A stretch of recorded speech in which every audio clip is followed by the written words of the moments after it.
What's up guys, this is Sohail Rahman from I Love Travel. Welcome to fifth and final episode in Kuala Lumpur, capital of Malaysia. মালয়েশিয়ার এই final এপিসোডে আপনাদেরকে এত সুন্দর আশ্চর্য কিছু জিনিস দেখাবো যা আপনাদের নিজেদের চোখে বিশ্বাস করতে পারবেন না যে মালয়েশিয়া এতটা সুন্দর। এপিসোড 4 যদি দেখে থাকেন তাহলে আপনারা জানেন আমি এখন কোথায় আছি। আমি আবারও বলে দিচ্ছি, এটা হচ্ছে গ্যাংটিং হাইল্যান্ড, মালয়েশিয়ার মধ্যে একটা অসম্ভব সুন্দর একটা প্লেস, যেটা হচ্ছে সমুদ্র থেকে 4000 ফিট উপরে। তার মানে আমরা এখন আছি হচ্ছে 4000 ফিট উঁচু একটা পাহাড়ের মধ্যে। মালয়েশিয়ার অপরূপ সৌন্দর্য মিস না করতে চাইলে আমার ভিডিওটার সাথেই থাকুন।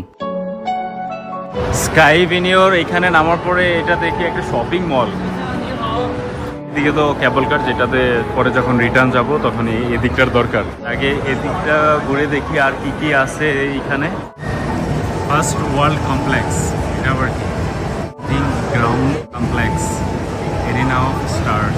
এখানে দেখেন sky true police indoor theme park.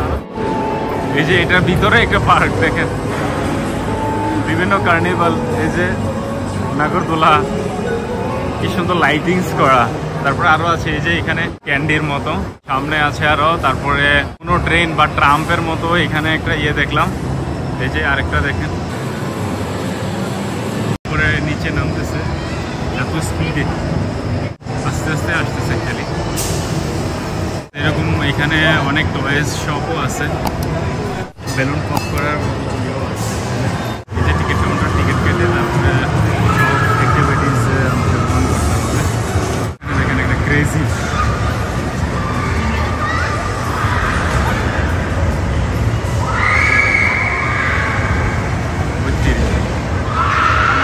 দেখেন চিল্লাচ্ছে, বয়ে ঘুরতেছে আর এদিক থেকে ওইদিকে মুভ করাচ্ছে। আর এখানে হচ্ছে রোলার কোস্টার টাইপের একটা, এখানে আছে বাম্পার কার।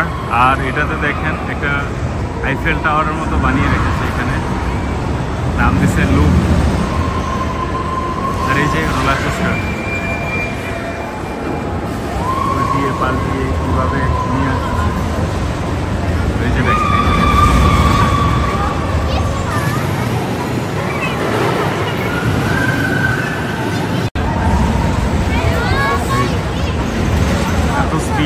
Sky casino. আর এটার পাশে একটা দেখেন সাপের একটা স্তম্ভ বানিয়েছে এখানে। এগুলো কি সাপের ডিম? গোল্ডেন ডিম, গোল্ডেন এগ। ওয়াও, কার্পু মাছের মতো, কার্পু মাছ বা রুই মাছ এরকম ধরনের কিছু একটা হবে। লাল কালারের সুন্দর একটা স্ট্যাচু আছে এখানে। আর বাহিরে হচ্ছে স্কাই ওয়ার্ল্ড, গ্যাংটিং এর স্কাই ওয়ার্ল্ড মালয়েশিয়া। এখানে হচ্ছে টিকিট কাউন্টার, এখানে হচ্ছে সেলফ সার্ভিস, যেগুলো মেশিন থেকে নিতে পারবেন। দেখি এটার প্রাইসটা কত। আর এখানে এটা হচ্ছে এন্ট্রান্স। এই পার্কে ঢুকতে গেলে আমাকে পে করতে হবে 198, অলমোস্ট 200 রিঙ্গিত। প্রায় 200 রিঙ্গিত খরচ করে পার্কে ঘোরার থেকে বেটার মলের ভেতরে ঘোরা। পাগল, মানে ক্রেজি যে এত দাম রাখে এখানে। আগে তো কিছুই বলে নাই, যে আমাদের গাইড ও এরকম কিছু বলে নাই যে এখানে পার্ক আছে এত টাকা খরচ হবে। বাকি 200 রিঙ্গিত ওই পার্কে খরচ না করে এখানে ক্যাসিনোতেও যদি একটু খেলে হয়তো বা আসবে, না হয় যাবে। এটা ভাগ্য পরীক্ষার খেলা তো খেলা যায়, কিন্তু আসলে আমার এটাতে ইন্টারেস্ট নেই, আমি খেলবো না। আমি আপনাদেরকে জাস্ট এমনিতে বললাম। আর এখানকার সামনের ইয়াটা কিন্তু আসলে অনেক সুন্দর, যে সাপের ইয়াটা, ওই যে দেখেন উপরে মুখ এটা। আর এদিকে এটা অ্যাকচুয়ালি ডিমের ভিতরে, ডিমের কোষ্টার ভিতরে বসে আছে। আর চতুর্পাশে হচ্ছে গোল্ডেন কালারের ডিম। এই মলের ভিতরে একটা এসকেলেটর দেখেন, এত সুন্দরভাবে সাজিয়েছে, সবই হচ্ছে আর্টিফিশিয়াল। আর উপরের অংশটা দেখেন লাল কার্পেটের মতো। তারপরে এই পাশের ফ্লাওয়ার্স, লাইটিংস, তারপরে এদিকেও আছে ফ্লাওয়ার্স, কত সুন্দর করে সাজিয়েছে।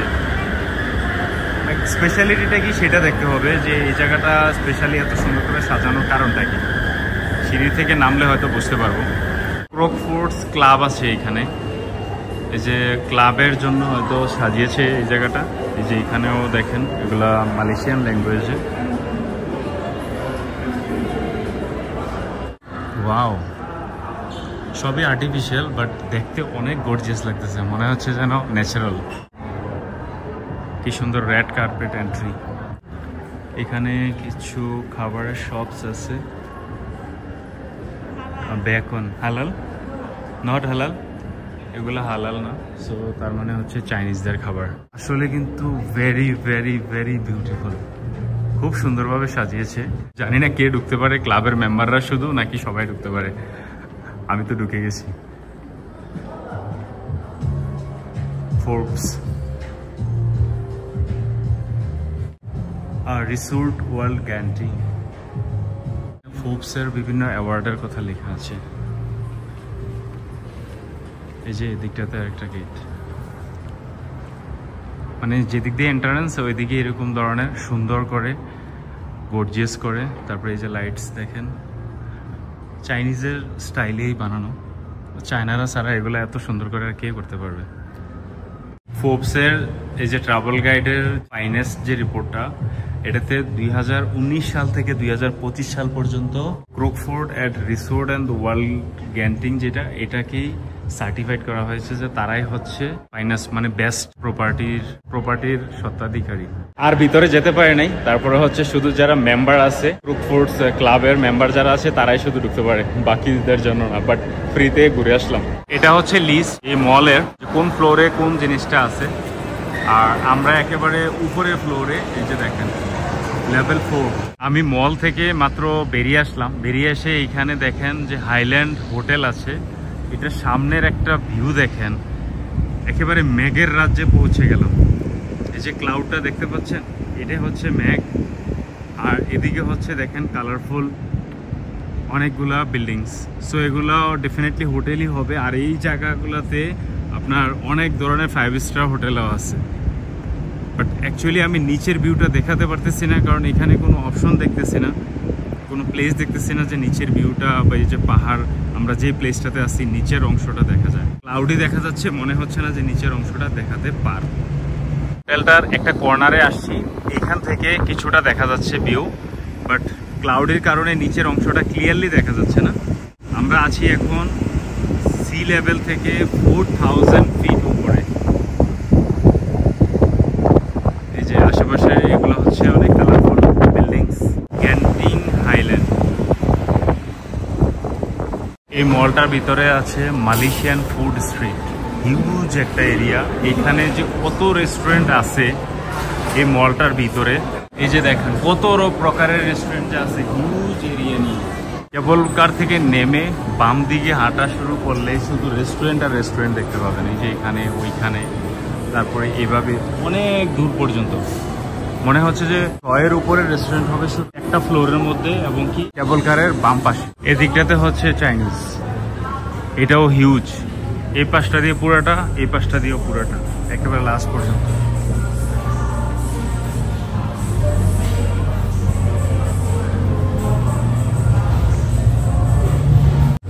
পেয়ে যাবেন world famous fish and chips, সব হচ্ছে চাইনিজ।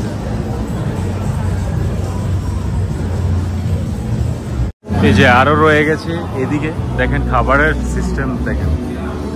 এই যে এগুলো হচ্ছে খাবার, চাইনিজ খাবার। এটা ঠিক আছে, এই যে এগুলাতে যেমন নাগেটস থেকে শুরু করে মোটামুটি অনেক ধরনের আইটেমস এখানে খাওয়ার মতো। মাছ কিভাবে কেটে ঝুলিয়ে রেখেছে, আপনি বললে রান্না করে দেবে। গ্যাংটিং আইল্যান্ড থেকে এখন ফেরার পালা। কেবল কারে বসে পড়েছি, বাট ফেরার আগে চাইনিজ টেম্পলের স্টপে নেমে টেম্পলটা ভিজিট করে যাব। বাহিরের ওয়েদারটা এতটা সুবিধা না, ক্লাউডি দেখা যাচ্ছে চতুর্পাশে। এই অবস্থায় বৃষ্টি হবে মাস্ট। কেবল কারে বসে নিচের দিকে তাকালে কিন্তু প্রচন্ড ভয় লাগে। আর দেখা যাচ্ছে হচ্ছে সামনে অনেকগুলো পাহাড়, গ্রিনারি শুধু, আর সাথে হচ্ছে ক্লাউডি। এই যে দেখেন আকাশচুম্বী অট্টালিকা, তারপরে ক্লাউডির জন্য তেমন একটা ক্লিয়ারলি দেখাও যাচ্ছে না। কেবল কারের লাইনটা একটু লক্ষ্য করেন, কতই না সুন্দর লাগতেছে। এক লাইন দিয়ে আসতেছে, আরেক লাইন দিয়ে যাচ্ছে, আবার সাথে হচ্ছে গ্রিনারি ভিউ। চিনসুই ক্যাপ টেম্পলস, এই যে এটাই হচ্ছে চায়নাদের টেম্পল। পাশে দাঁড়িয়ে আছি, বাট এখানে আসতে অনেকগুলা এসকেলেটর পাড়ি দিয়ে আসতে হলো। ওয়েদার ক্লাউডের কারণে কিন্তু তত একটা ক্লিয়ারলি বোঝা যাচ্ছে না। এখন যদি সূর্যের কিরণ থাকতো, সূর্যের রশ্মিটা এটার উপরে পড়তো, তাইলে হয়তো আরো অনেক গর্জিয়াস লাগতো। এখানে দেখেন অনেক সুভিনিয়ার শপস আছে, বাট এগুলা হচ্ছে চাইনিজ। রেস্টুরেন্ট আছে বা শপসও আছে, তো অনেক কিছুই আছে এখানে।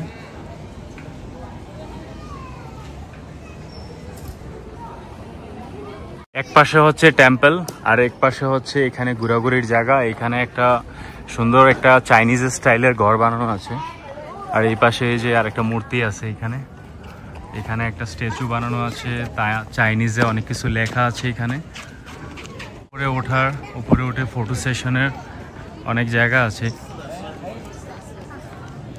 তারপরে এদিকেও কিছু, এখানে মোটামুটি টাইম স্পেন্ড করার মতো অবস্থা আছে, কিছুক্ষণ টাইম স্পেন্ড করতে পারবেন। আর ওইটা হচ্ছে তাদের চাইনিজদের প্রভুর মূর্তি। মেইন কথা হচ্ছে এটা, আপনারা দেখেন এই যে পাহাড়ের মাঝে কিন্তু এগুলা, এই যে এদিকে হচ্ছে কি সুন্দর সুন্দর বিল্ডিংস। এমনিতেই তো অনেক উপরে আছি পাহাড়ে, তারপরে আবার এখানে হচ্ছে আকাশচুম্বী অট্টালিকা মেঘের রাজ্যে, আনবিলিভেবল। সো পাহাড়ের মাঝখানে হচ্ছে এই টেম্পলটা। যখনই টেম্পলটা থেকে বের হওয়ার পথে তখনই কিন্তু বৃষ্টিটা শুরু হলো। যা কপাল ভালো যে কেবল কার ধরার জন্য যে এসকেলেটারে উঠলাম, তারপর থেকে এমন জোরে বৃষ্টি নামলো, মুষলধারে বৃষ্টি হচ্ছে। এই 3 দিনের মধ্যে আজকে প্রথম ফেস করলাম বৃষ্টির ইন মালয়েশিয়া।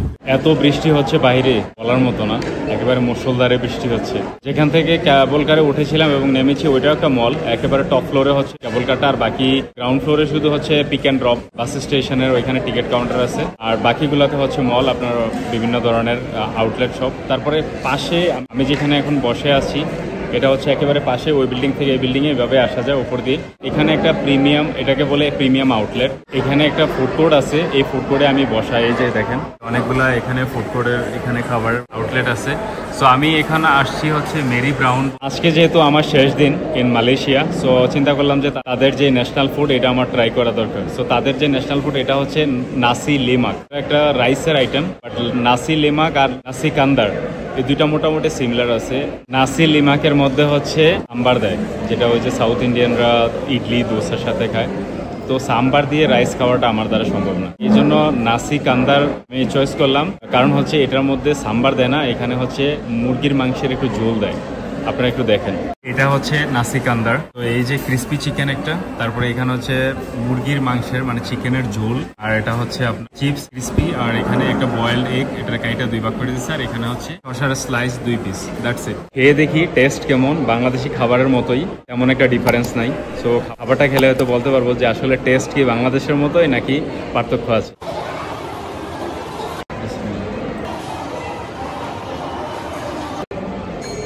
খাবারটা আসলে অসাধারণ। একটু চিপস দিয়ে নেই, চিপস দিয়ে খেতে হয়। আসলে খাবারটা কিন্তু অসাধারণ অসাধারণ। মাংসের ঝোলের মধ্যে একটা নারিকেল ভাব আছে।